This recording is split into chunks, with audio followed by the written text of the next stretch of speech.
Andrea, escuchando, bueno, ahora Ana. ¿Por dónde anda Ana? Yo no la veo acá en todos mis Acá la tengo en la página web. cuadraditos. Así que, bueno, bienvenidos después. Cualquier consulta, estamos acá a disposición. Bueno, gracias. Gracias por todo. Te doy la palabra a ustedes. Gracias, Andrea. Un beso. Si me permiten, rapidito, entonces yo quiero agradecerle, bueno, a ustedes, a Pablo, a Lorena por la oportunidad, a Andrea Altamiranda, que es una amiga de la facultad que me acompañó y me hizo la segunda, me apoyó en la organización, así que gracias. Y obviamente a Ana Salazar, la doctora Ana Salazar, que fue profesora mía en la facultad, me emociono porque me acompañó en toda la formación, desde profe hasta codirectora de tesis, y hoy por hoy es una gran, gran amiga. Es una genia, aprovechenla porque sabe un montón, y está súper ocupada, pero se hizo el tiempito para darnos estas 2 charlas, y sé que van a ser súper productivas, así que Anita, muchas gracias por hacerte el tiempo, por estar, acompañar, y te doy la palabra, y a disfrutarla, Ana. Bueno, muchas gracias. Después de esa presentación, creo que, no sé en realidad muy bien cómo me siento. Bueno, fundamentalmente agradecida. Muy agradecida y por todo, a la Fundación por invitarme, bueno, a Cecilia por convocarme, por supuesto, y a todos los que están aquí, que han sido convocados por el tema, me imagino, y porque en estos momentos, bueno, resulta como más natural que charlemos por estos medios de estos temas. Es interesante además hacerlo, es necesario, además de interesante. Y bueno, yo espero aportar desde lo que he estado haciendo durante todo este tiempo que he estado trabajando. Espero aportarles algo que les permita entender mejor o tener una base para relacionar los temas que siguen. En realidad, cuando pensamos en esto con Ceci, en esta exposición inicial, la pensamos como necesaria a partir de que se estaba armando una sobre suelo. Y bueno, a mí me pareció que era interesante que nos juntáramos primero a discutir o a ponernos de acuerdo en los conceptos más básicos e iniciales acerca de ecosistemas, porque es de lo que en el fondo vamos a estar hablando desde el punto de vista ecológico, y para mí, que como estoy formada en ecología, me parece como lo más directo, ¿no? Desde el conocimiento. Por supuesto que no es la única manera de mirar.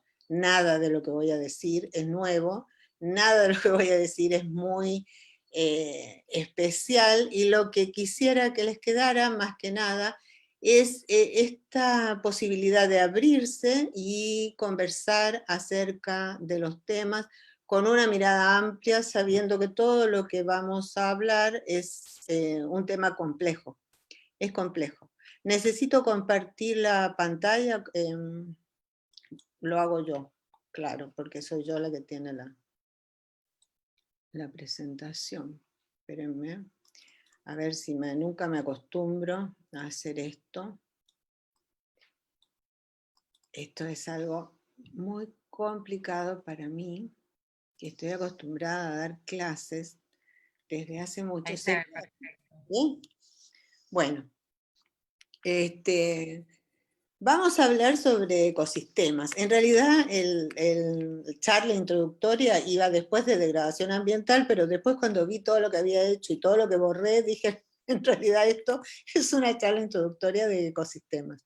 Así es que estamos en la introducción de este ciclo de charlas que me pareció recontra interesante, y bueno, vamos a introducirnos con ecosistemas. Lo que les voy a pedir es que si tienen alguna duda o hay algo que complementar o algo que agregar, que lo pongan en el chat, que escriban en el chat, y que para que no se vaya perdiendo esto. La charla está organizada como en 2 bloques. Primero vamos a hablar de cuestiones generales, nos vamos a poner de acuerdo en qué es un ecosistema.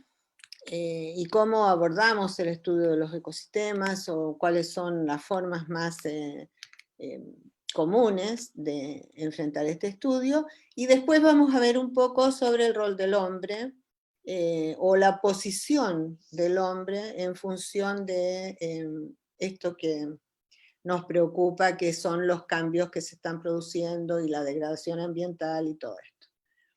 Bueno, cuando hablamos de ecosistemas, con Ceci definimos más o menos estos temas para esta primera charla. O sea, como les decía, es introductorio, entonces vamos a hablar en general de lo que se define como ecosistema y luego del lugar del hombre. Primero partimos con el concepto de sistema. O sea, en este... lo que quisiera señalar al empezar es que lo que atraviesa esta charla son como dos miradas teóricas. Una es desde teoría de sistemas y otra desde la teoría que considera a la naturaleza organizada en estos sistemas de diferente complejidad en cuanto a organización, que se van formando por unión de sistemas, se van incluyendo más sistemas de la misma categoría hasta que a través de la interrelación surge una nueva propiedad, una nueva característica, que es lo que llamamos en general una propiedad emergente en estos sistemas jerárquicos, y entonces nos encontramos con un nuevo sistema, con nuevas propiedades.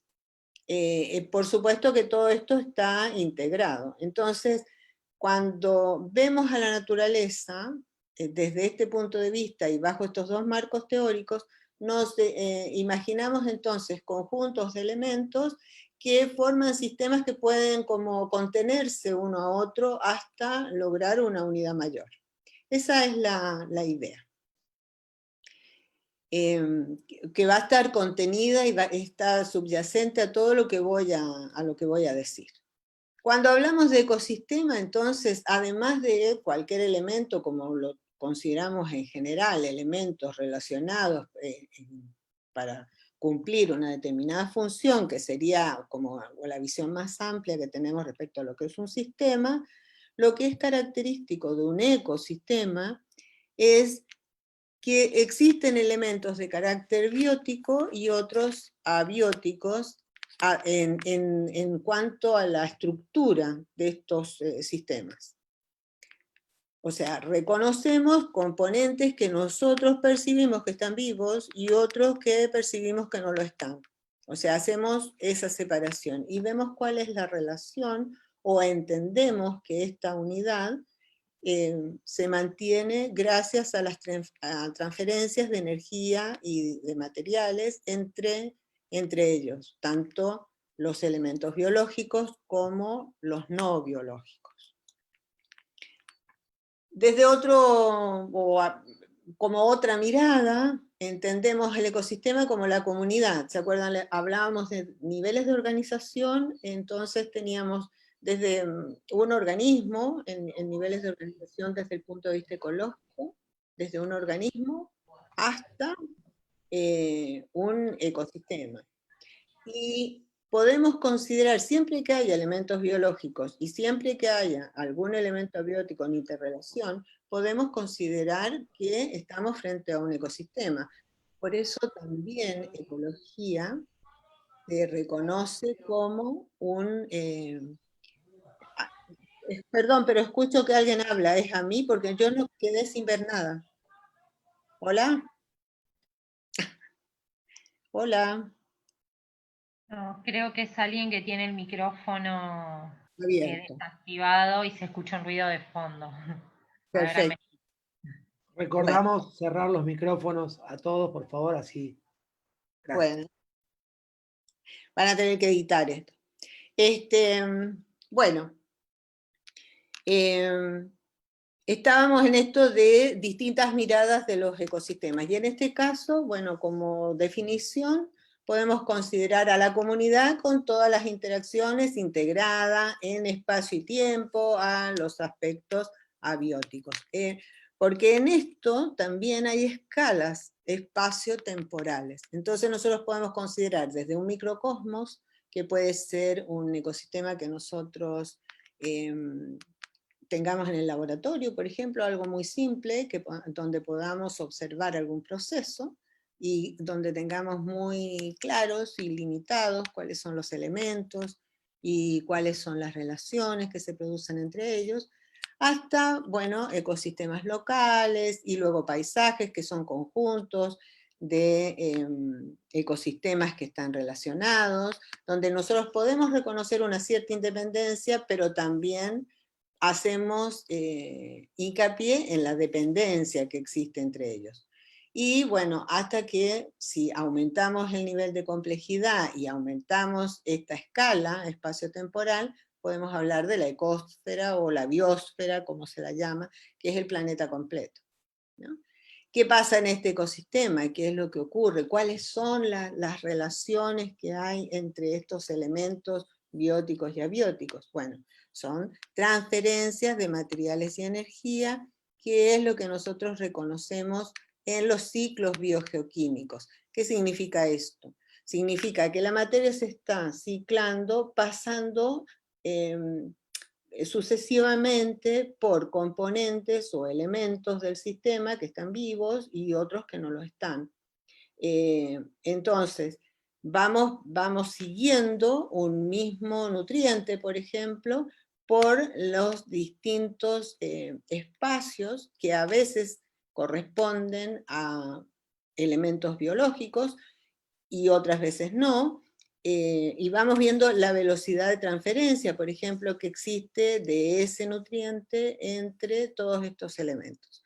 Entonces, en realidad, fíjense que lo que más cuesta, lo más complejo, o una de las cosas más complejas, es el delimitar estos sistemas. Porque en realidad la delimitación absoluta no existe. Eso no existe. Entonces, por lo mismo, es bueno cada vez que uno estudia un ecosistema o cuando nos acercamos a estudiar a la naturaleza, mantenernos lo suficientemente abiertos como para saber que lo que nosotros estamos delimitando como sistema tiene una intención clara, de acuerdo a lo que nosotros buscamos. Y esto no es cuestión de que esté bien o mal, es cuestión de que es lo que podemos hacer. Entonces, en términos generales, en un ecosistema siempre tenemos un sistema biológico que se autorregula, pero también está regulado por un sistema biótico que también se autorregula. O sea, este sistema biótico es preexistente. Nosotros, por lo menos es la visión que tenemos, que la vida no existió siempre. En algún momento apareció. No importa cómo ahora, no nos vamos a meter en eso, pero la cuestión es que en un momento apareció. Y empezó a ser un elemento importante que empezó a interactuar con este sistema y empezó a cambiar. ¿Empezó a cambiar qué? Cambiaron las transferencias de materiales, cambiaron las transferencias de energía, cambió de un lugar a otro algún nutriente, por ejemplo. O sea, si nosotros pensamos, o algún elemento químico, en el carbono solamente. Bueno, pasó de estar en las rocas a estar en el aire, por ejemplo, ¿no? Con una gran concentración de anhídrido carbónico, por ejemplo. O sea, ha habido cambios drásticos que no sé si se han producido drásticamente en el tiempo, o sea, si ha habido un salto. Algunos dicen que sí, y de algunas sustancias sí, y hay otras que no, hay otras que van cambiando en forma paulatina. Bien. Nosotros también podemos considerar al ecosistema de esta forma, y de hecho muchas personas tienen esta visión, o sea, considerar a la biosfera en el centro, que está en relación directa y con una geósfera, una atmósfera y una hidrósfera. Es decir, todo lo que es abiótico, gaseoso o líquido o sólido, y en el medio la biosfera que está interactuando con todos ellos, ¿no? Desde que apareció, está provocando cambios tanto en la atmósfera como en la roca, el material madre de lo que sería la costra esta, que en realidad es donde se mantiene la vida, porque el planeta entero no está vivo, es solo la pequeña superficie. Proporcionalmente es muy escaso el espacio en el que la vida se mantiene o se sostiene. Bien. Entonces ya estamos de acuerdo en esto. Fíjense que ya hemos visto distintas miradas, distintas formas de definir los ecosistemas, de entender o acercarnos a lo que estamos definiendo como unidad de estudio, a lo que estamos definiendo como unidad de vida, esto que muchas veces queremos salvar, que queremos manejar, que queremos evaluar. Bueno, se puede ver con esta amplitud de miradas,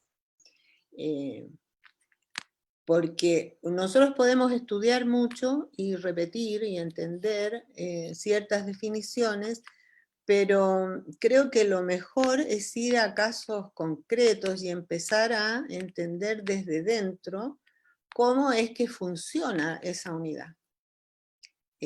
Más allá de entender, bueno, sí son elementos bióticos y abióticos que están relacionados. Perfecto. Pero la cuestión es cómo. Entonces, por ejemplo, acá tenemos una foto de un animal que está en su hábitat, que sería el espacio físico que ocupa, y que tiene una cierta acción sobre este sistema. Sabemos que estos animales viven en manadas. Esto es una población de acuerdo a un nivel de organización, o sea, en este caso sería un individuo, es un organismo individual que forma parte de una población que tiene un efecto sobre todo este sistema. Seguramente come parte de esta vegetación. Entonces se van estableciendo nexos energéticos a través del alimento, son los que mejor podemos comprender y a los que nos acercamos cuando construimos estas redes tróficas de los sistemas. Y entonces, en vez de ver, como veíamos recién en esa diapositiva anterior, donde se veía lo biótico y lo abiótico relacionado, vamos a entrar a analizar un poco y a desglosar qué hay en el interior.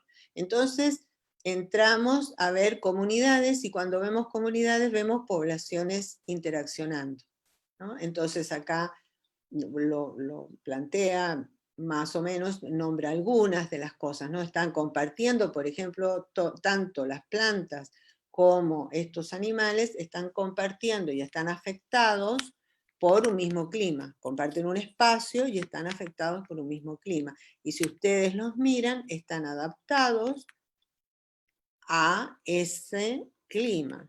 Es decir, que hay un tiempo en el que han estado juntos creciendo. O sea, hay un tiempo de ajuste y de equilibrio que ha llevado a que nosotros podamos ver esta imagen ahora sí y reconocerla como una unidad. Esto incluso no viene al caso ahora, pero esto incluso tiene un nombre, uno puede decir que está acá una estepa, que es de altura, etcétera, etcétera. Puede decir muchas cosas si solo mira la foto, ¿no? Porque hay muchas cosas que podemos deducir y sabemos, además de este sistema como tal. Entonces, otra manera de verlo es así, bajo un clima determinado, que serían factores abióticos, y una cantidad de nutrientes, se establece una comunidad vegetal, por ejemplo, a la que se acopla una comunidad animal. Y todo tiene relación con todo. Yo les puedo jurar que cuando hice esta diapositiva, todas las flechas eran rectas. No sé qué pasó ahora. Pero bueno, por lo menos lo que se quería simbolizar es que todo está relacionado y que quedan flechas abiertas. Eso significa que hay una influencia desde afuera del sistema y que este sistema influencia hacia el exterior también. O sea que nunca vamos a encontrar sistemas absolutamente cerrados. Esta visión está más bien basada, o viene, yo creo, desde gente que estudia, personas que estudian ecosistemas terrestres, ¿no? Y es por eso que yo le puse acá con animal, lo puse entre comillas, porque en realidad esta es una comunidad que no es vegetal, y no necesariamente son todos animales acá, pero por lo menos es no vegetal. Y eso hace referencia a funciones. Y aquí caemos entonces en otras terminologías que tienen que ver con agrupaciones internas de los organismos en relación al flujo energético.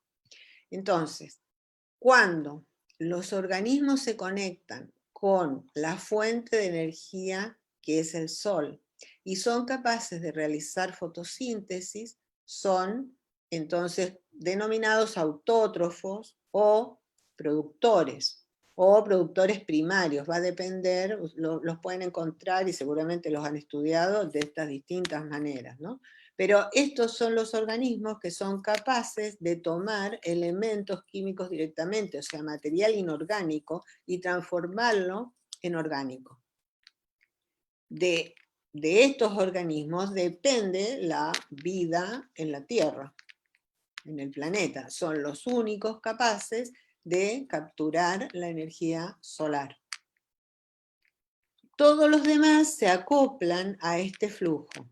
Entonces, la energía, bueno, acá se dice que mucho se refleja y se pierde como calor, que una parte pequeña, es la que es captada y sería la producción primaria bruta, y luego tenemos los gastos o el costo de mantención de la biomasa vegetal que se forma acá, que siempre está en más abundancia, afortunadamente, y entonces se pueden acoplar a ella otros niveles tróficos, pero aquí está señalado, bueno, solamente un primer nivel de heterótrofos en oposición a autótrofos, o de consumidores en oposición a productores, y muchas veces estos consumidores los podemos ver también como productores secundarios. Cuando no se dice primario o secundario y se habla de productores, en general nos estamos refiriendo a organismos que son capaces de realizar fotosíntesis.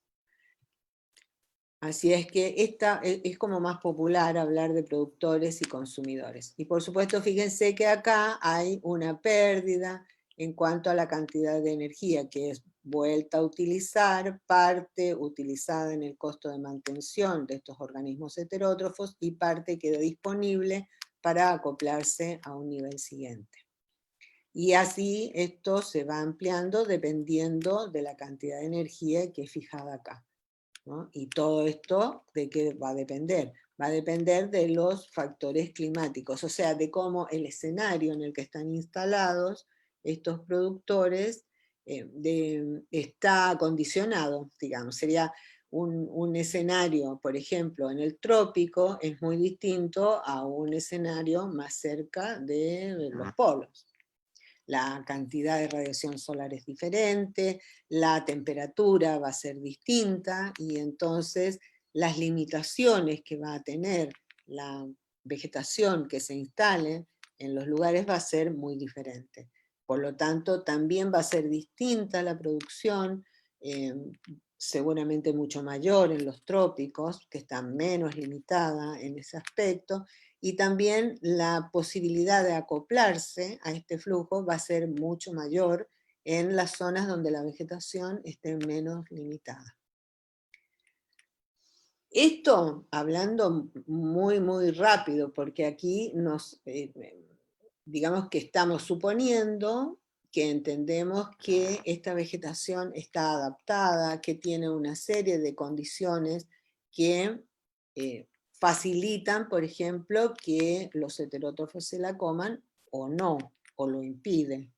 Entonces, por ejemplo, el caso de los bosques boreales, los herbívoros que están ahí, tienen que estar muy bien adaptados para comer ese tipo de vegetación que tiene acículas, tiene defensas para no helarse, por ejemplo. Entonces son más duras, es menos palatable el alimento. Entonces, estos heterótrofos que se van a conectar ahí van a tener otras condiciones que los que están en la selva amazónica, por ejemplo.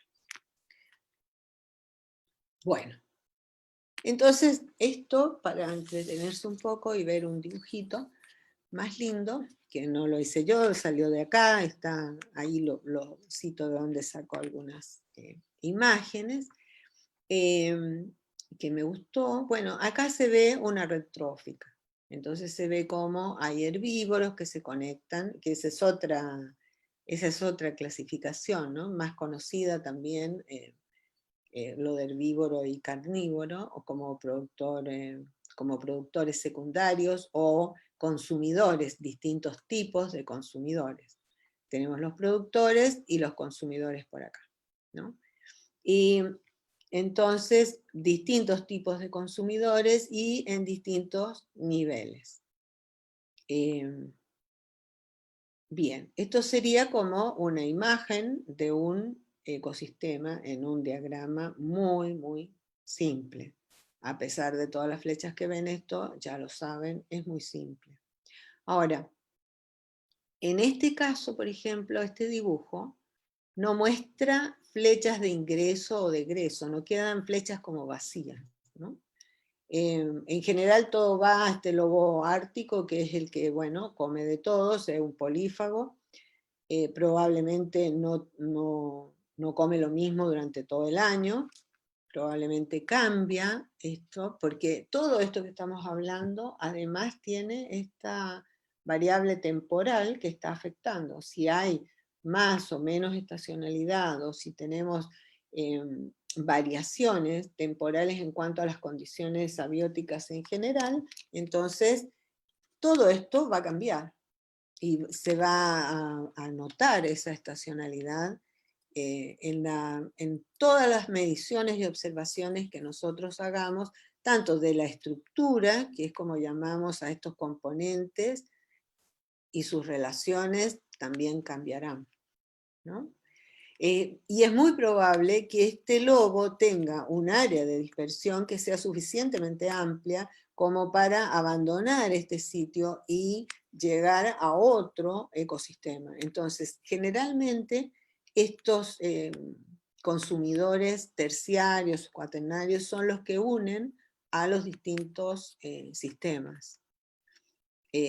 Las aves también, que tienen la posibilidad de moverse más rápidamente, también pueden llegar a ser poblaciones de tipo, se llaman ecotonales, porque en realidad los límites entre un sistema y otro nunca son fijos, o difícilmente son fijos. A veces sí se producen esos límites que parece que los hubiesen dibujado con un lápiz, pero otras veces no. Entonces, cuando eso no se produce y hay un área en que uno no se decide qué es, y si se trata de un pastizal o una estepa, por ejemplo, es muy difícil a veces definir la línea justa donde empieza uno y donde termina el otro. Bueno, en esos casos hay poblaciones, sobre todo de aves, que pertenecen a los dos sistemas y que unen los dos sistemas. Muchas veces viven en un lugar o pernoctan, por ejemplo, en un lugar y comen en otro. Entonces, fíjense ustedes, lo que se produce en un lado es comido en otro. Y los desechos que se producen con esto que fue producido en el sistema A, por ejemplo, es depositado en el B. Entonces, es por eso que decimos que nada en realidad está aislado. Y eso hay que tenerlo siempre en cuenta. Bueno, ahora, internamente en el ecosistema nosotros podemos reconocer funciones distintas en espacios distintos y grupos de organismos asociados a esas funciones también diferentes. O sea, no solamente el ecosistema en sí podría yo considerar que, bueno, se satisfacen casi todas las necesidades de las poblaciones que están ahí, y salvo algunas que entran y salen, casi toda la energía queda en ese sistema en particular, entonces yo considero sus límites, sino que además internamente ese sistema está separado en dos grupos que son complementarios, no existen uno sin el otro, pero yo los puedo considerar grupos separados. Esto, por ejemplo, ocurre en los sistemas terrestres en que nosotros podemos reconocer la existencia de un suelo. En este caso, en esta figura se muestra cómo se forma el suelo. Aquí se ha formado un suelo. En este caso no había. Esto es la roca madre expuesta y después, bueno, tanto por efectos climáticos, bueno, erosión, se han podido instalar semillas y entonces se ha ido formando lo que se llama una sucesión. Esto es un proceso de sucesión en ecología terrestre, porque el sistema va dando paso a otro, hasta que se establece uno que está en equilibrio con el clima, que es el clímax, se llama clímax. Bueno, esa es una mirada teórica también de cómo se establecen los ecosistemas terrestres. Y en esa sucesión de comunidades vegetales en superficie se reconoce también la formación o se produce paralelamente la formación de un suelo que es cada vez más desarrollado. Fíjense que se reconocen acá horizontes o capas en el suelo que son más gruesas, que están más desarrolladas en este sistema, que es el más maduro. Ahora, lo que nosotros encontramos acá arriba, y con eso de lo que nosotros encontramos, estoy hablando de los organismos que están en el sistema aéreo, son muy distintos de los organismos que están acá abajo. O sea, ustedes piensen en las condiciones que existen en ambos medios y se van a dar cuenta que los organismos que pueden vivir acá arriba tienen que ser muy distintos a los que pueden vivir acá abajo. Entonces, tenemos dos grupos de organismos que son codependientes y que podemos estudiar por separado, pero que en ningún caso autorizan a que nosotros pensemos que no tienen nada que ver uno con el otro.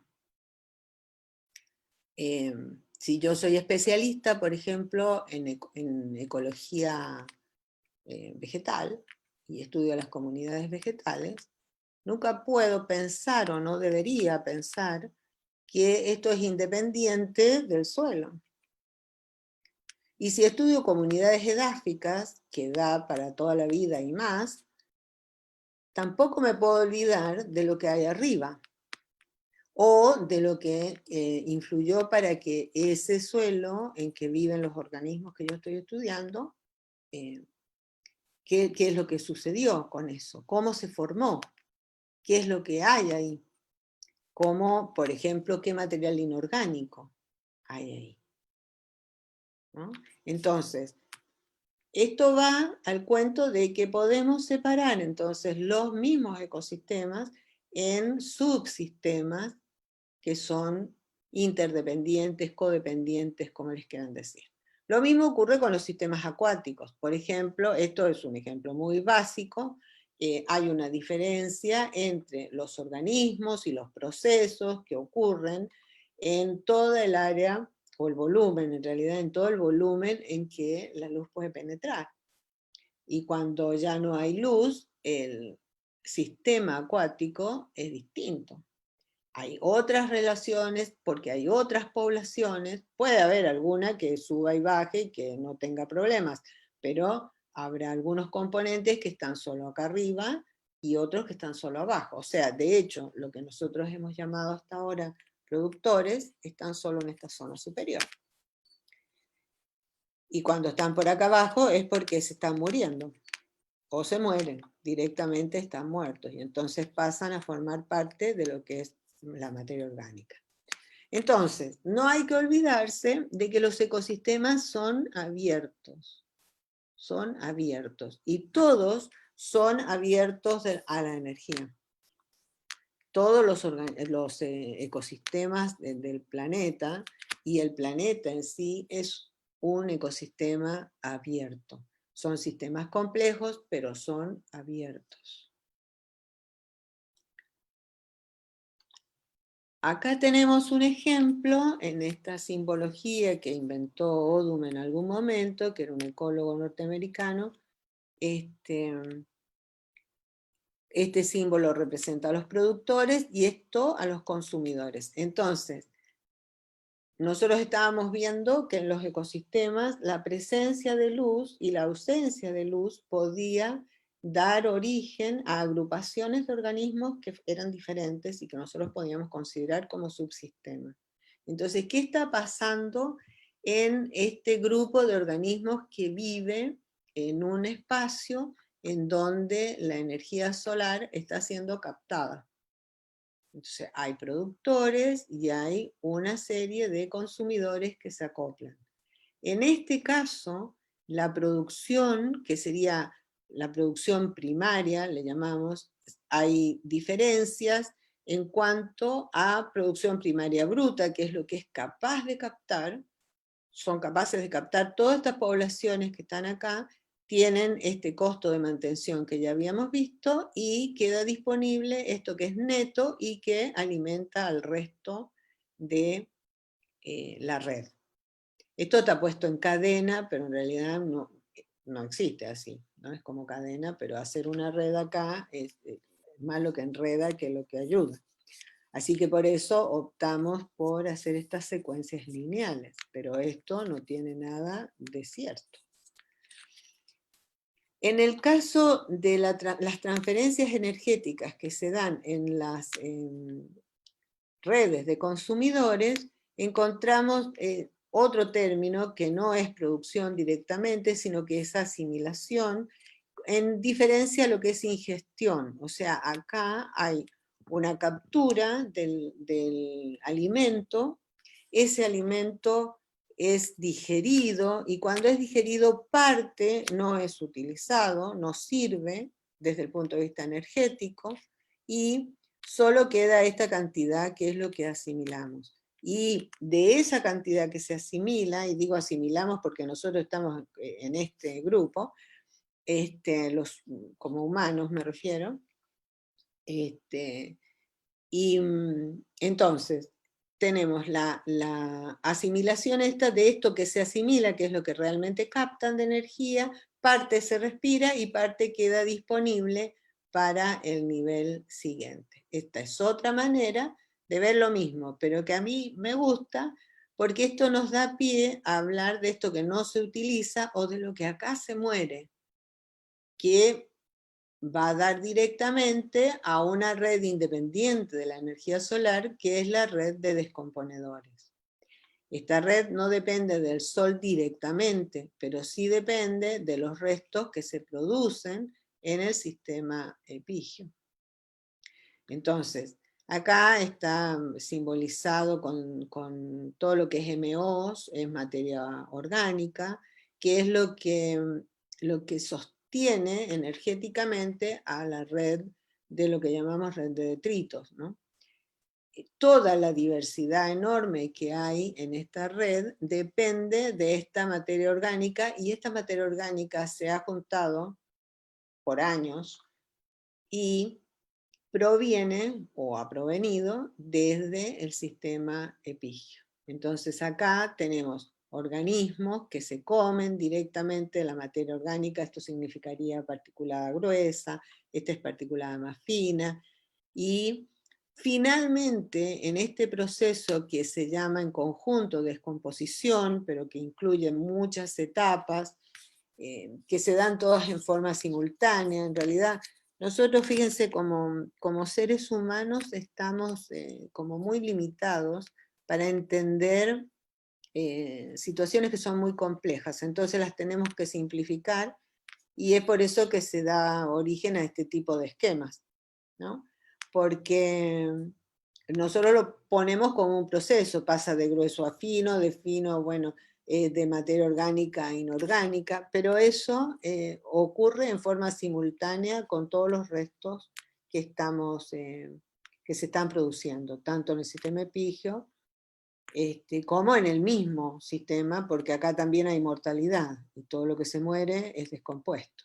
Entonces, por eso es que el sistema de descomposición, o esta red, que es, entre comillas, independiente de la energía solar, es tan compleja, porque se producen bucles internos, y no es como la otra, en donde el traspaso de la energía se ve en una forma más directa. En este caso hay muchos bucles, hay mucho reciclado. El reciclado no es algo que se nos ocurrió a nosotros, en la naturaleza se hace hace mucho tiempo, así es que, bueno, por si acaso, digo yo, por si hay alguien que creía que lo inventó, no. Y es más, todo el compostaje, por ejemplo, todos estos procesos de compostaje de materiales domésticos, es un proceso que en la naturaleza se realiza siempre, y desde que murió la primera planta, digamos. No sería de la misma manera que es ahora, no habría la misma diversidad en el suelo, no estarían los mismos organismos, pero el proceso se inició en ese momento. Bien, y para terminar esta parte, entonces, un concepto que es importantísimo es este de tasa de renovación o tiempo de renovación, que nos habla de la velocidad de transferencia de materiales o de energía de la estructura, de los determinados elementos estructurales en un ecosistema. Yo sé que generalmente esto se ve asociado a determinados acúmulos de materiales, y está bárbaro.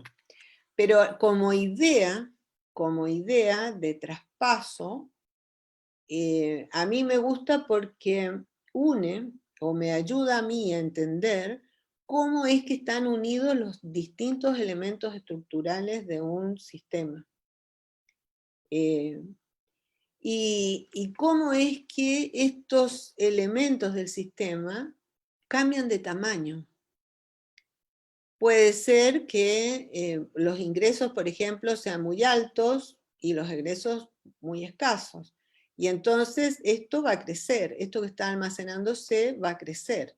¿Cuándo pasa eso? Por ejemplo, cuando hay una gran producción de hojarasca, de troncos en un bosque, cae eso al suelo y la velocidad de incorporación de ese material es muy lenta porque, por ejemplo, las condiciones ambientales no promueven una degradación rápida como proceso bioquímico. Entonces se empieza a acumular, hay mayor cantidad de material que cae sobre el suelo y se empieza a acumular. Pero esto es exactamente lo que le pasa a una población que nosotros consideramos que es una plaga. Nosotros le decimos plaga, pero en realidad lo que sucede es que esta población está aumentando su densidad en forma exponencial, por ejemplo, porque no tiene enemigos naturales. Entonces, ¿qué sucede? Que hay un ingreso de individuos a la población, o sea, hay una natalidad que es sumamente alta, y si esta población vive muchos años, o puede tener un tiempo generacional bastante amplio, entonces esta población va a aumentar. Y no sé si les suena, pero es más o menos lo que nos está pasando a nosotros. Y cuando digo a nosotros, me refiero a los humanos. O humanes, no sé cómo les gusta más que digan, yo no soy partidaria de cambiar el idioma, porque yo creo que el idioma es algo que nos permite comunicarnos, y si lo estamos cambiando en forma permanente, lo que hacemos es dificultar la transmisión de una idea. Como símbolo me parece absolutamente respetable y estoy de acuerdo, cuando deformamos en ese sentido, ¿no? De todo esto que está ahora tan vivo, que es el problema de género. Pero de todas maneras creo que es algo que habría que usarlo en forma simbólica, porque si no, dificultamos la comunicación. Y ya, fíjense que toda esta complejidad que hemos estado describiendo lleva a la especialización. Y cuando nos especializamos, creamos un lenguaje. Y cuando creamos un lenguaje, nos empezamos a entender solo entre los que manejamos ese lenguaje. Y eso es un problema cuando queremos solucionar situaciones globales. Cuando como seres, vamos a decirlo así, queremos modificar algo, nos cuesta mucho comunicarnos con otros que hablan otro lenguaje, a pesar de que pertenecemos a la misma especie. Eso es muy complicado. Entonces, bueno, todo eso para decir por qué no digo humanes. Bueno, entonces, hablamos de tasas de renovación referidos a esta diferencia o esta posibilidad de aumentar o el cambio del stock producido en un tiempo determinado en relación a la cantidad de stock inicial. Y el tiempo de renovación es el inverso multiplicativo de esa misma expresión. O sea, que en realidad el tiempo, en vez de hablarnos, o sea, claro, la tasa de renovación es la velocidad y el tiempo de renovación es la cantidad de tiempo que demora en duplicarse esto que tengo acá. ¿Cuánto tiempo se va a duplicar aquella cantidad que tengo almacenada? Y bueno, esto nos da una idea de cómo se mueven los elementos dentro del sistema. Y entonces, fíjense que esto lo pueden sumar, o más que sumar, integrar a todo lo que hemos estado viendo en cuanto a las escalas. Porque puede ser que algo esté sucediendo con una población, pero que en el conjunto del sistema eso no sea visible como sistema. Porque de alguna manera hay una autorregulación que permite que el sistema en sí no cambie, o por lo menos no cambie tanto. Pero puede ser que esto esté afectando a una población que sea realmente una población muy importante en cuanto a la definición del sistema, y entonces sí va a cambiar. Y eso, cuando nosotros medimos impacto ambiental, por ejemplo, es crucial conocer qué es lo que está cambiando. Bueno, después vamos a entrar en esos detalles a lo mejor, pero lo que quisiera dejar hasta ahora sentado es que el ecosistema mayor que tenemos es la biosfera, o como le quieran llamar, desde un punto de vista más estricto, lo correcto sería ecosfera, pero bueno, se ha popularizado hablar de la biosfera, y que esta biosfera está en equilibrio dinámico, y que ese equilibrio dinámico se da en escalas espacio-temporales que siempre hay que tener en cuenta. Bueno, yo dejaría aquí un ratito antes de empezar con el resto, y vería si hay alguna pregunta, si quieren acotar algo, si hay algún comentario, si quieren que mejor me vayan, algo así. Bien, bueno, gracias Ana. Retomo alguna preguntita que acá está aquí en el chat, ¿sí? Si les parece bien. A mí me parece en particular importantísimo, digamos, nosotros que queremos defender algo, queda claro que tenemos que estudiar cómo funciona, cómo se nombra, cómo se entiende, ¿no? Estos conceptos que nos deja Ana de nada está aislado. Y nos viene un poco a la cabeza, o me viene pensando en los y las estudiantes que vengo acompañando, esto de la complejidad. Habíamos leído un poquito de Morín y demás, y bueno, es como que estudiar a veces es como un círculo, ¿no? Uno vuelve a dar vuelta por los mismos caminos. Y entonces hay una pregunta acá de Liliana que dice, sistemas cerrados, cuando enseño los sistemas los tengo clasificados en el libro que uso como abiertos, cerrados y aislados. ¿Está mal entonces dar esa clasificación? Pregunta Liliana. ¿Se entiende la pregunta, Ana? Sí, yo entiendo la pregunta, yo sé a lo que te refieres, pero bueno, cuando nosotros trabajamos con teoría de sistemas y cuando damos o buscamos ejemplos de sistemas para explicarlo desde un punto de vista didáctico, enseñamos que hay distintos tipos de sistemas, pero los sistemas naturales no son cerrados, ni a la materia ni a la energía. Si te fijas, cuáles son los ejemplos que se dan de sistemas aislados o de sistemas cerrados, te vas a dar cuenta de que no son los sistemas naturales. Hola Ana, ¿me escuchan? Liliana, tenés eco. ¿Puede ser que haya dos dispositivos al mismo tiempo? Sí, espera un segundito. Ay.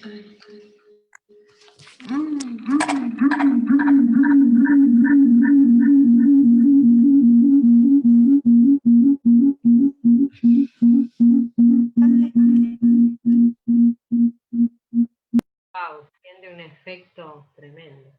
Ahí va. Una entrada conmovedora, Liliana. Dale ahora. Espectacular.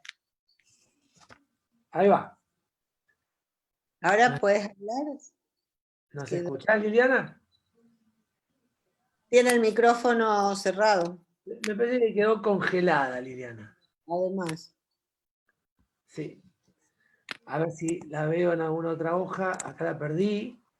Bueno, igual, Liliana, si nos escuchás, volvés, ¿no?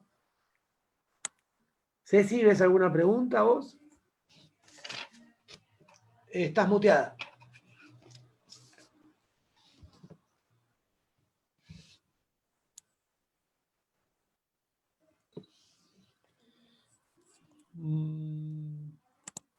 Solo tengo registrada la pregunta de Liliana. Bien. Bueno, y queda entonces la entrada de la compañera que recién tuvo problema técnico. Para cuando pueda restablecer la comunicación, le damos la palabra entonces. ¿Alguna otra? ¿Algún otro? ¿Algún comentario, algo hasta acá? Que está bueno. Es esto de estar por las redes. Es algo totalmente nuevo para mí. Estoy acostumbrada a dar clases y a ver a la gente con la cual estoy conversando, con quienes estoy conversando. Y es como muy raro. Pero bueno, ya es un poco, si quieren lo he normalizado porque estoy dando clases hace rato y me he acostumbrado. Pero la verdad es que extraño mucho el sentir al otro, el ver la cara del otro, el saber si está entendiendo, si no está entendiendo. Yo creo que esa parte en educación es fundamental y bueno, en este caso se pierde. Pero también, bueno, también tiene sus ventajas, ¿no? Ahí le estoy escribiendo a Liliana en chat, a ver si nos escucha. Y si no, seguimos adelante, si te parece.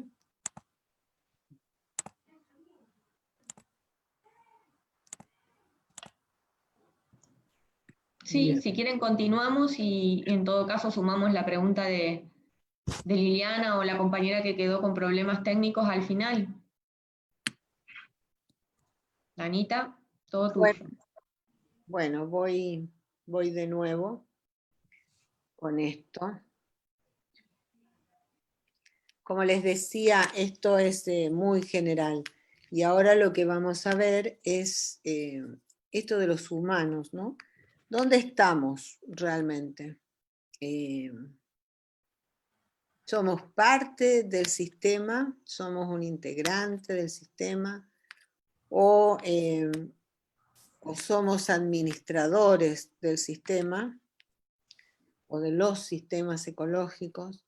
Y bueno, hablamos en general de que existe una gran demanda de recursos y que esta demanda de recursos se debe a que hay un gran incremento demográfico y que este incremento demográfico implica un aumento del consumo y todo esto significa un deterioro del ambiente. Yo me doy cuenta que cada vez más se usa la terminología esta de ambiente como en realidad equivalente al ecosistema. Entonces, la consideración del ambiente es el ambiente de quién, porque cuando hablamos del deterioro del ambiente es del ambiente del humano, y entonces es como considerar el ambiente y el ser humano, y no el ser humano como un componente. Es más o menos lo mismo que considerar la vegetación y su clima, o las condiciones que le permiten vivir. Con la gran diferencia de que el nivel de acción sobre el resto de los componentes del sistema que tiene el hombre es muy alto. Y eso se ha incrementado gracias a la tecnología. Entonces ya sabemos que el hombre, ¿a dónde voy? Bueno, ¿por qué era eso? Ahora me acordé. ¿Por qué dije, ¿dónde me fui aquí? ¿Por qué quería mostrarles esto de nuevo? Porque en realidad en los sistemas primitivos el hombre estaba conectado acá, a esta red. Era uno más entre tantos homínidos que andaba por el planeta. No había problemas. Pero ahora sí los hay. Y ahí tenemos el nivel de intervención que tiene el hombre y lo que ha significado. Las grandes ciudades, por ejemplo, o la deforestación, o las grandes extensiones de monocultivo. Acá tenemos otras formas de cultivar, bueno, las grandes represas, la construcción, la capacidad que tenemos de modificar el ambiente y la poca velocidad que tenemos para darnos cuenta de qué es lo que va a suceder cuando estamos tomando ciertas decisiones, porque no se alcanza a hacer el estudio,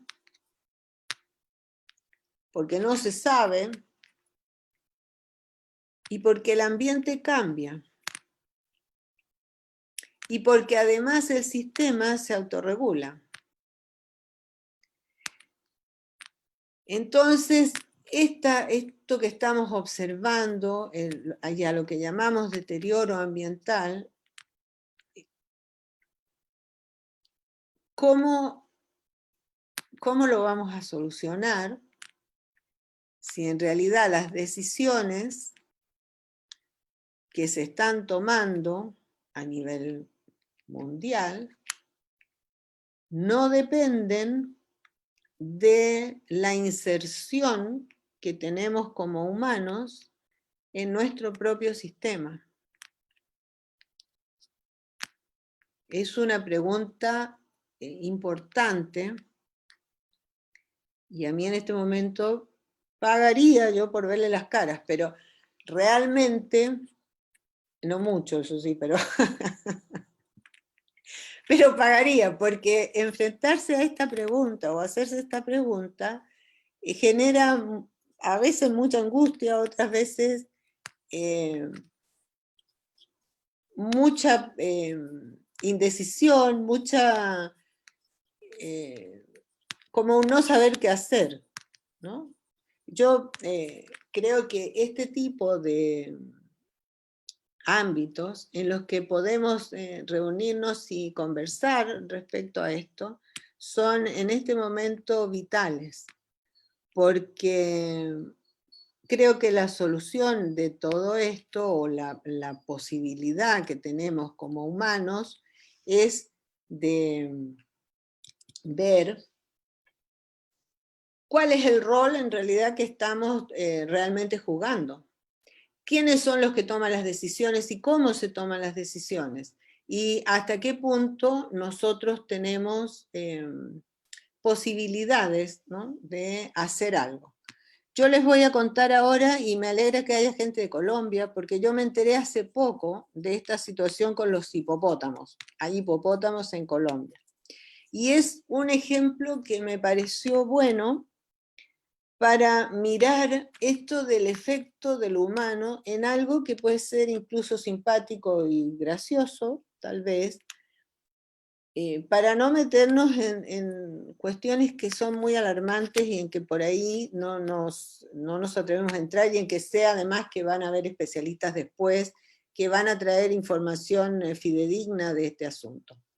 Así es que yo les quiero contar y compartir con ustedes y hablar, y espero que, bueno, que los colombianos que están por ahí escuchando aporten información al respecto, porque deben saber muchísimo más que yo, que me enteré de esto por internet.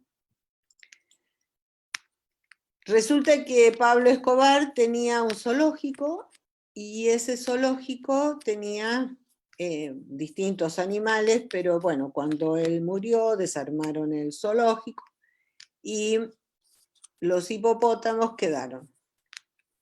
Originalmente era un macho y 3 hembras, eran 4 hipopótamos, que por algún motivo no fueron trasladados, como, qué sé yo, tenía jirafas, tenía distintos tipos de animales, pero los hipopótamos quedaron. Y estos hipopótamos fueron a la cuenca del río Magdalena, que es un río bastante largo, son 1500 kilómetros, y bueno, tiene muchas especies, y además es una cuenca que riega zonas agrarias y donde están acopladas muchas ciudades. ¿Qué sucede? Que esto es una intervención en un ecosistema.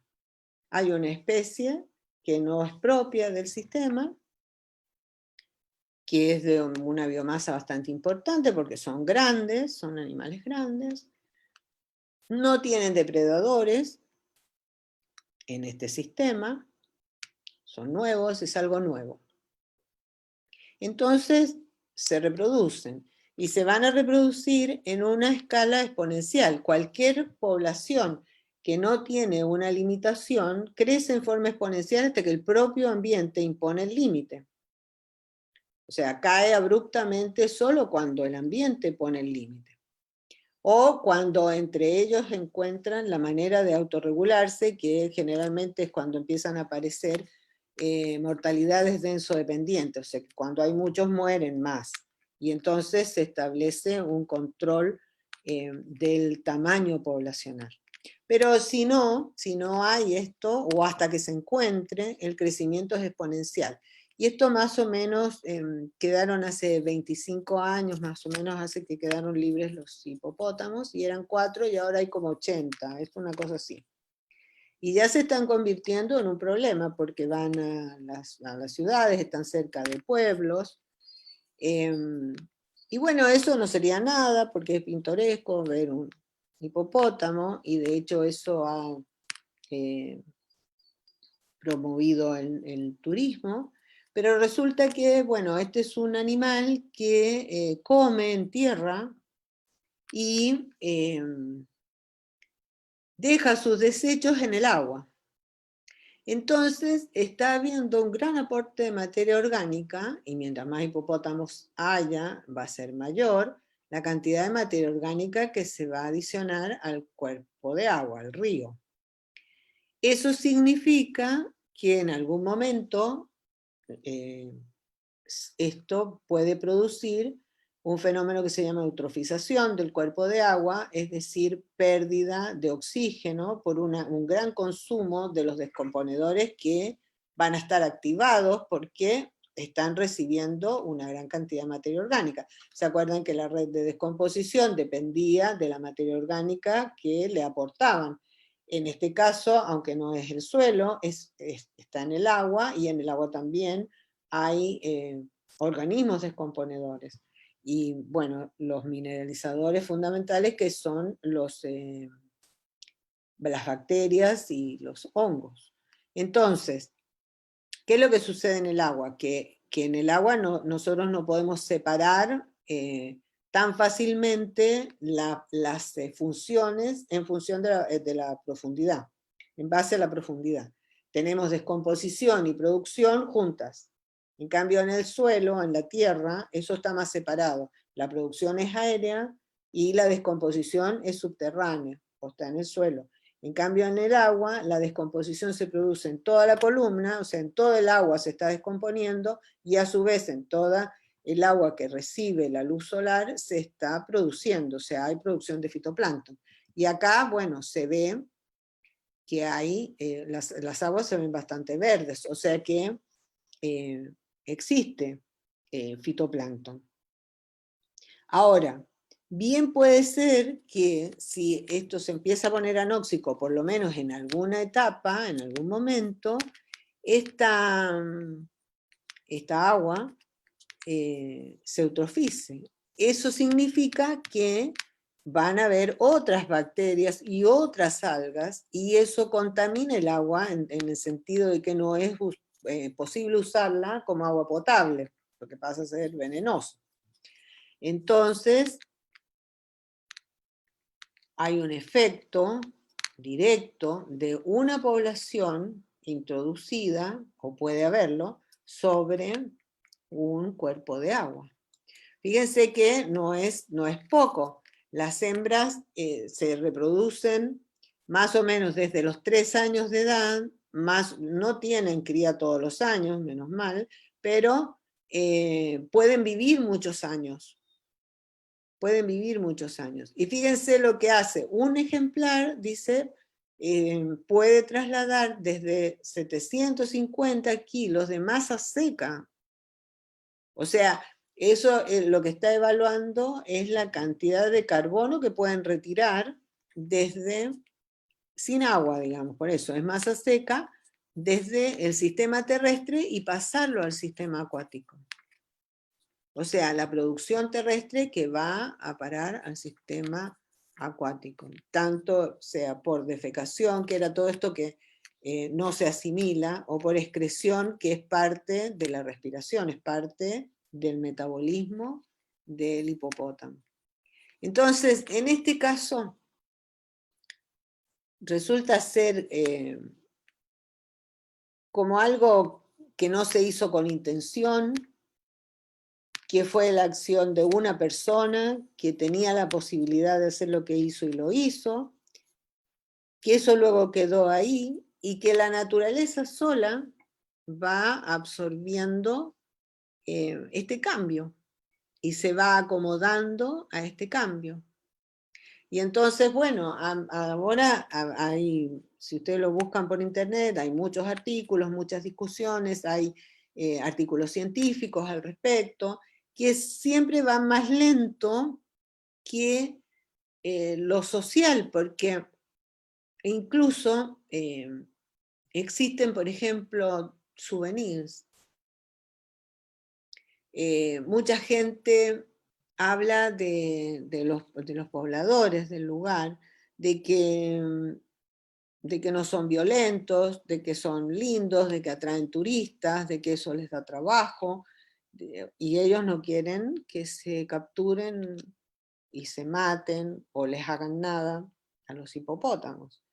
Y desde el punto de vista científico, digamos, estamos estudiando, entonces hay unas cuantas publicaciones, y está la Universidad de Florida y distintas universidades nacionales viendo lo que pasa y estudiando, pero no se toma todavía ninguna decisión, porque las decisiones además ya saben que no pasan por la ciencia. Entonces, ¿qué hacemos? ¿Qué es lo mejor en este caso? Porque existen una cantidad, por ejemplo, de industria, podríamos decir, artesanal, que está viviendo, se está desarrollando a partir de la presencia de estos animales. Esto es para un baby shower. Entonces, ¿qué hacemos? ¿Cuál es el lugar del ser humano en todo esto? Yo no tengo una respuesta desde el estudio, digamos. No tengo una respuesta desde el conocimiento puro.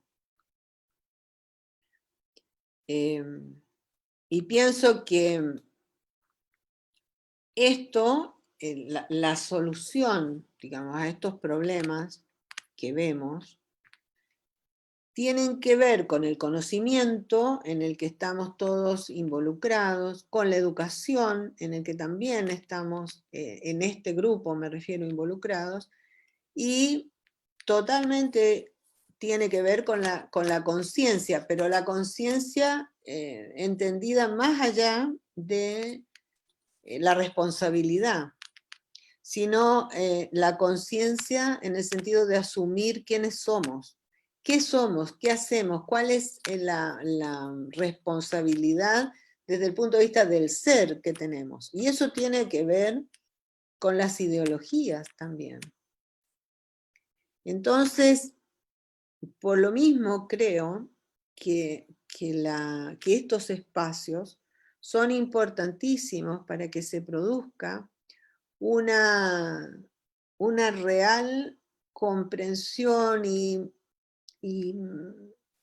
contacto e intercambio para poder lograr una solución entre todos sin esperar que otro solucione la cosa, porque, bueno, esperamos la respuesta de los científicos, dicen a veces.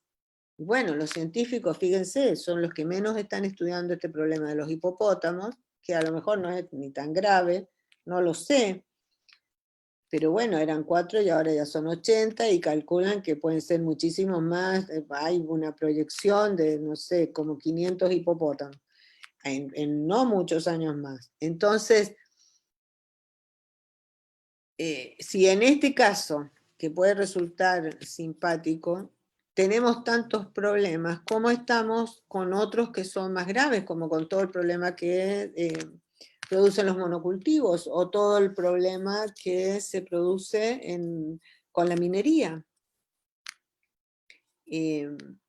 ¿Hasta qué punto podemos, como ciudadanos, sentarnos a esperar sin tomar conciencia de lo que realmente somos todos? Y eso solamente puede lograrse, creo yo, y es una opinión que pongo en la mesa porque es algo que se tiene que conversar y en lo que nos tenemos que poner de acuerdo, y que tiene que ver con la educación.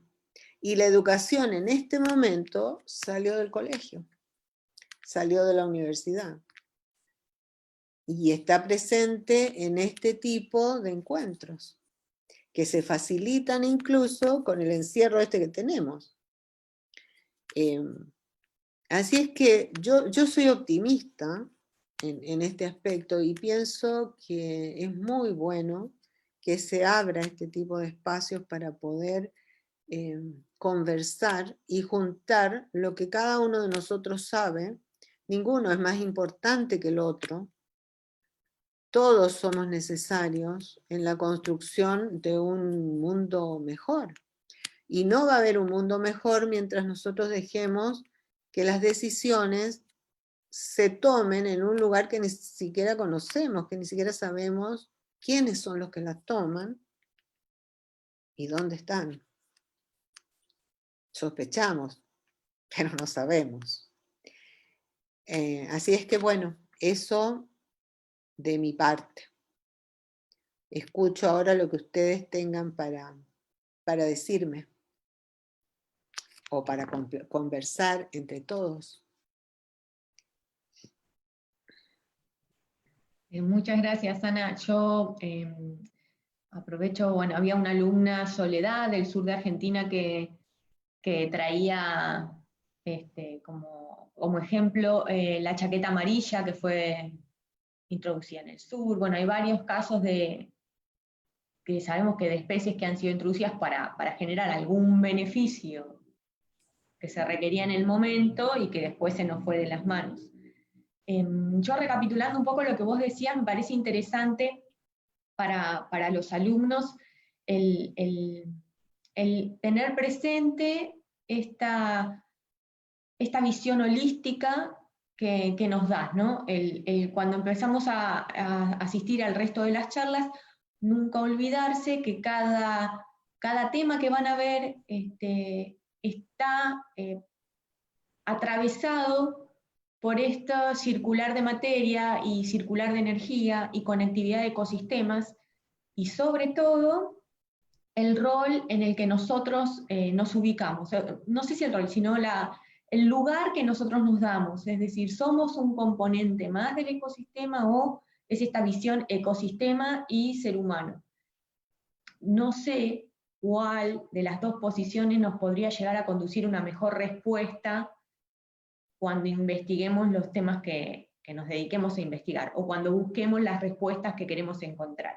Desde mi punto de vista, mi opinión personal, creo que vamos a obtener una mejor, una mejor respuesta, una mejor visión si nos ubicamos como componentes de un sistema, que si nos vemos como simples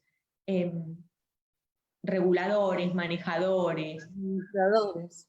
Sí, creo que la respuesta puede ser más precisa. No sé si mejor para el ecosistema, porque es lo que vos contás, es, bueno, esto del hipopótamo, ¿a quién le molesta, no? ¿Qué generó? Porque el sistema lo está absorbiendo, o eso pareciera. Entonces, si nosotros nos quitamos y solo vemos la naturaleza, quizás no es un problema. Entonces es ubicarnos y tener presente desde qué lugar se toma la decisión, o desde qué lugar buscamos la respuesta, porque la respuesta que demos va a depender mucho de cómo nos veamos. Entonces, ser conscientes de eso, es como vos decías, bueno, tener conciencia a la hora de educar y conciencia a la hora de generar conocimiento, desde qué lugar estoy generando ese conocimiento, o desde qué lugar estoy educando, porque de esos dos va a depender la respuesta que dé. De opinión personal. Y creo que Liliana, que tenía una pregunta y que quedó en el camino y por problemas técnicos consiguió solucionar. Hola. Ahí está Liliana. ¿Liliana? Hola, ¿me escuchan? Sí. A ver. No me anda el audio del teléfono. ¿Me escuchan ustedes? Hola. Sí. Doctora, mi pregunta era la siguiente. Yo no tengo buen audio ahora porque si conecto a la computadora me hace eco. Estoy con el teléfono. Yo soy profesora de geografía y doy sistemas ambientales y sociales. Y manejo un libro de texto. El libro de texto es en inglés, es un libro inglés, donde a los chicos les tengo que enseñar el tema de sistemas, ¿no es cierto? Por eso mi pregunta, yo le hacía la pregunta sobre si está mal hacer esa clasificación en sistema abierto, cerrado y aislado, porque a la hora de explicarlo, cuando yo estoy explicando el tema y tengo que explicar el sistema cerrado, a mí no me cierra el concepto de sistema cerrado, porque en realidad la Tierra en sí misma no es cerrada. Entonces, apuntaba a eso mi pregunta, que estoy trabajando con una bibliografía que me estaría dando una mala información o una mala formación para los chicos.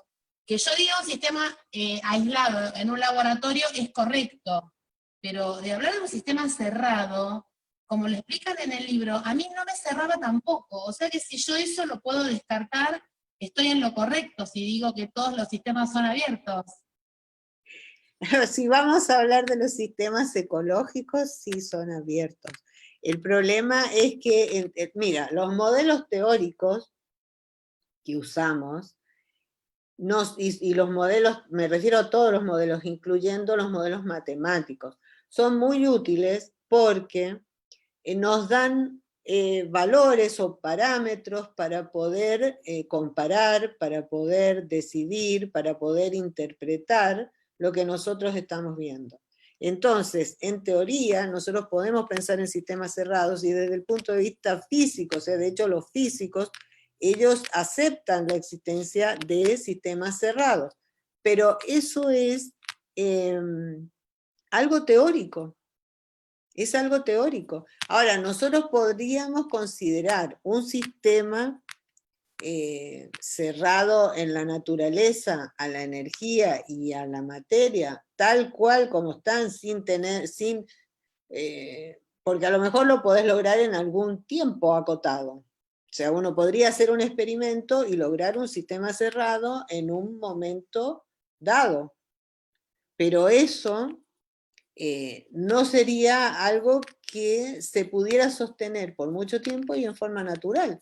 Los sistemas naturales y los ecosistemas, digámoslo así, los ecosistemas no pueden ser cerrados, no lo son.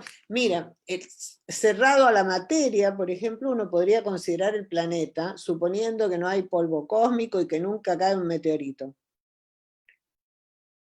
Si suponemos eso, el sistema de la Tierra como tal está cerrado a la materia, pero nunca a la energía. O sea, es algo bien sabido que el día que se termine el Sol, bueno, ya sabemos lo que va a pasar. Lo que pasa es que al Sol le queda para rato. Muchas gracias. No, de nada. Igual yo no caería en esto de decir que el libro está mal o está bien. Yo creo que hay que leerlo bien y ver en qué contexto te dice que los sistemas son cerrados. Porque desde el punto de vista físico sí hay sistemas cerrados. Ok, gracias. De nada. Bueno, no hay nada más en el chat, nadie.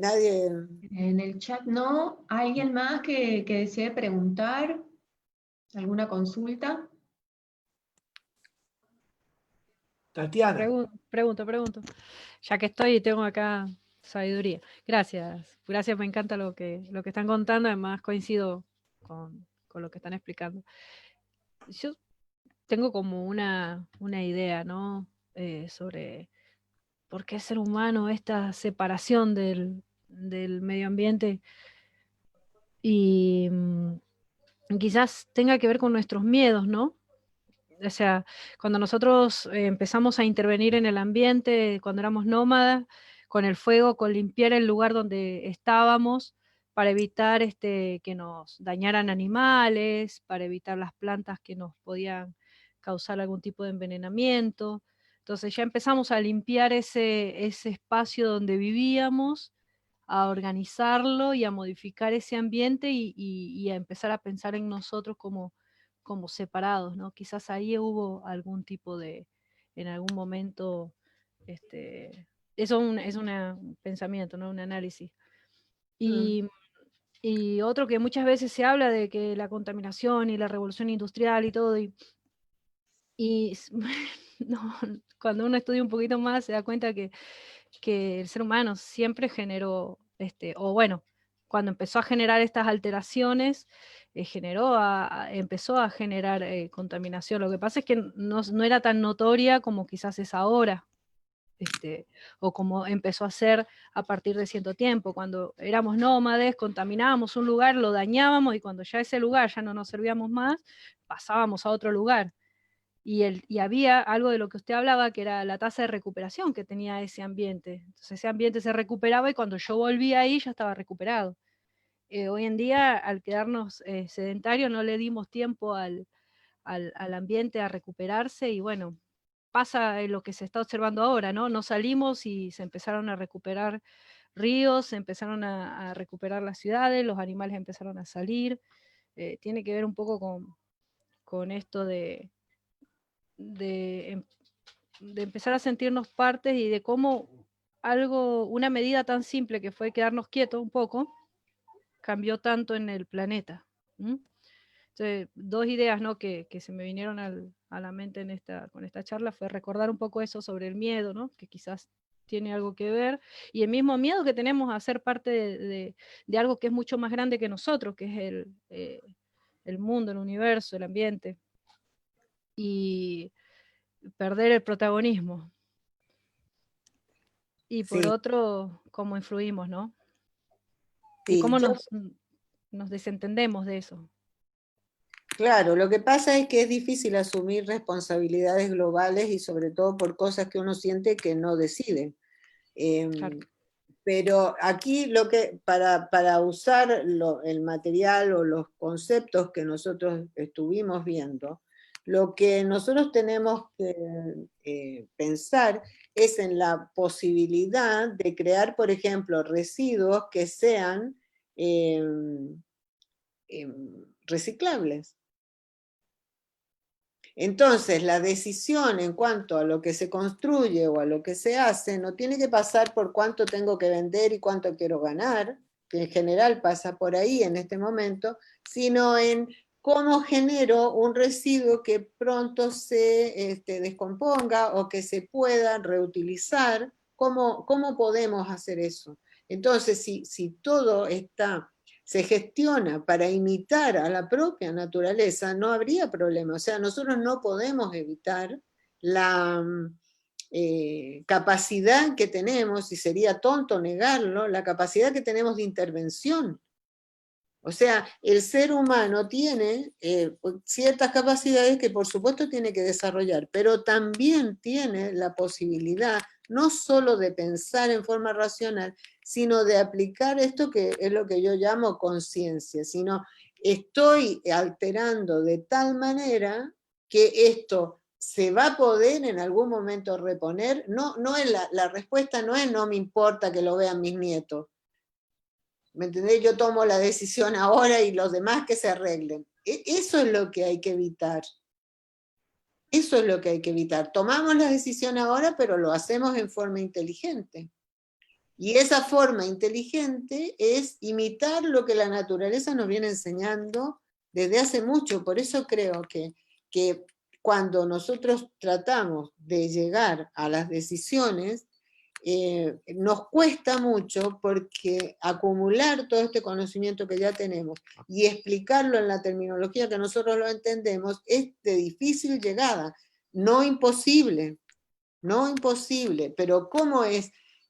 ¿Cuándo va a tener más efecto? Cuando la gente, o sea, cuando los estudiantes en general tengan la capacidad de entender esto y sepan que inteligentemente no va por ese camino, no es por ese camino, sino que hay que tomar otro. Entonces, si nosotros realmente tomamos la decisión de no usar determinados productos, de no comer determinadas cosas en forma masiva, ya está.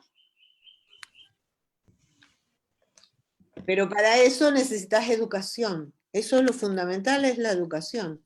Educación y esta conciencia y el respeto.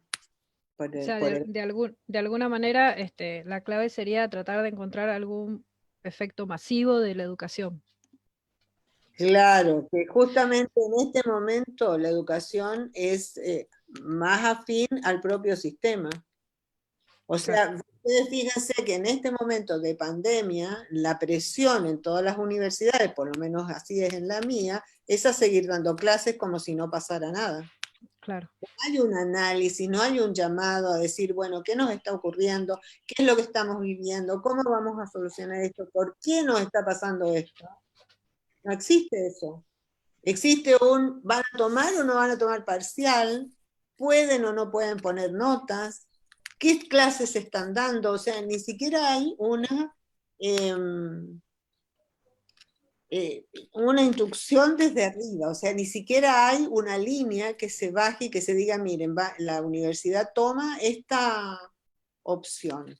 Eso no está pasando. Oportunidad. Pero eso no está pasando, en realidad está pasando al revés. Me están preguntando qué estamos haciendo. Y eso yo creo que es algo genial, porque en realidad si nosotros podemos tomar las decisiones de qué es lo que hacemos, entonces lo tenemos que hacer. Eso estaría encuadrado en un miedo al cambio también, ¿no? Bueno, sí, todos tenemos miedo, pero hay momentos en que hay que perderlo. Claro. Bueno, no sé cuántos hay. Estamos en 25 y no hay otras preguntas en el chat, así que no sé si les parece Doctora, bien ¿le ir puedo hacer cerrando. otra pregunta? A ver qué opina usted. ¿Quién habla?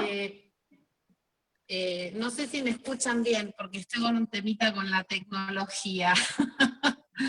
Yo ahora no la escucho porque si no se me acopla el teléfono. Con respecto a lo que estaban hablando de el tema de educación y, digamos, que tome conciencia la gente, ¿qué hay de posibilidad de que, a ver, es muy difícil, ¿no? Nosotros vivimos en una economía que es un sistema lineal, donde consumimos, tiramos, consumimos, tiramos. Yo en el colegio insisto mucho con el tema de la economía circular, o de la economía verde. ¿Qué posibilidades existen hoy, desde lo que nos está pasando, de que la gente tome más conciencia de que hay que hacer más cosas a nivel local, hay que bajar un poco, digamos, el nivel de consumo, cambiar nuestro sistema de consumo, y que todo sea un poco más local, que si es realmente una posibilidad de insertar este concepto de economía circular en la sociedad? Yo lo veo muy utópico, a pesar de que lo enseño, a veces me siento como enseñando algo raro, ¿no? Porque digo, esto lo veo tan utópico, tan difícil de que esto se lleve adelante por el simple egoísmo del ser humano, ¿no? No sé usted qué opina al respecto. Yo creo que siempre es importante cumplir con cumplir con uno mismo, digamos, ser fiel a lo que uno piensa, ser coherente en el sentido de que lo que uno piensa es lo que uno tiene que hacer y divulgar. Pero además creo que en esta oportunidad en que estamos aislados, en que justamente lo que se ha cortado son todos estos, o mucho, no todo, pero mucho de lo que nos une y nos globaliza, digamos, que de alguna manera se nos ha vendido tanto esa idea como, y la hemos tomado también como algo tan bueno, que podemos acceder en todos los lugares a las mismas cosas. Todo eso que hemos aceptado, como por ejemplo comer lo mismo, nosotros estamos en general, los seres humanos, estamos comiendo más o menos las mismas cosas en todo el mundo, cuando no en todo el mundo se producen las mismas cosas. Entonces, lo que vos decís de las economías regionales o las economías locales que pueden llegar a surgir, creo que en este momento en que las comunicaciones están más bien cortadas, es un momento para decidirse y para empoderarse en ese sentido, digamos. Creo que es un llamado y hay que apostar a eso, porque de alguna manera vamos a quedar aislados.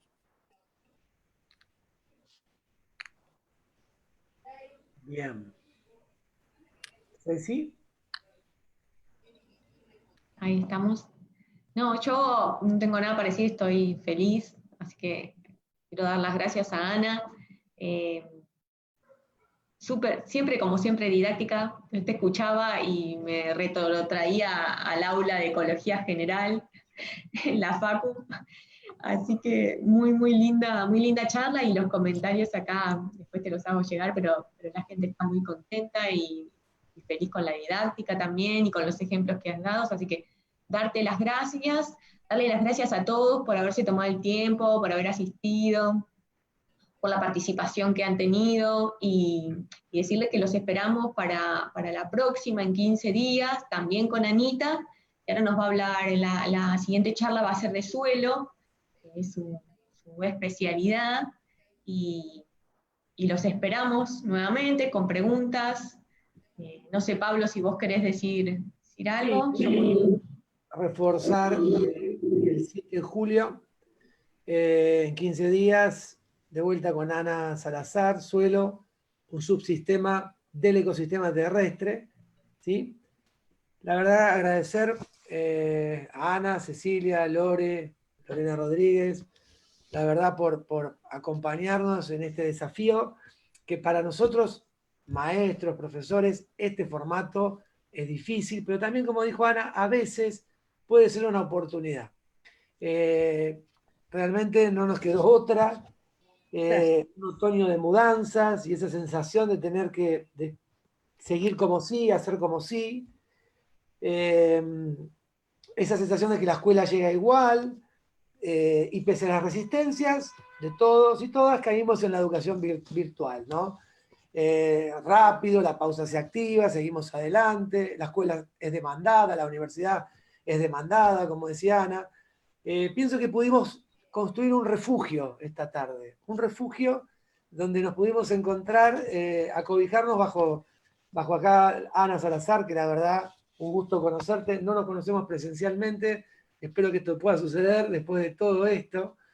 Y también quiero agradecer a todas las estudiantes del postítulo de Cambio Climático, que nos vemos siempre los martes, que hoy la clase la trajimos a este otro lugar, porque también me gusta pensar que, como dice Carlos Schlieger, que educar es como una conversación.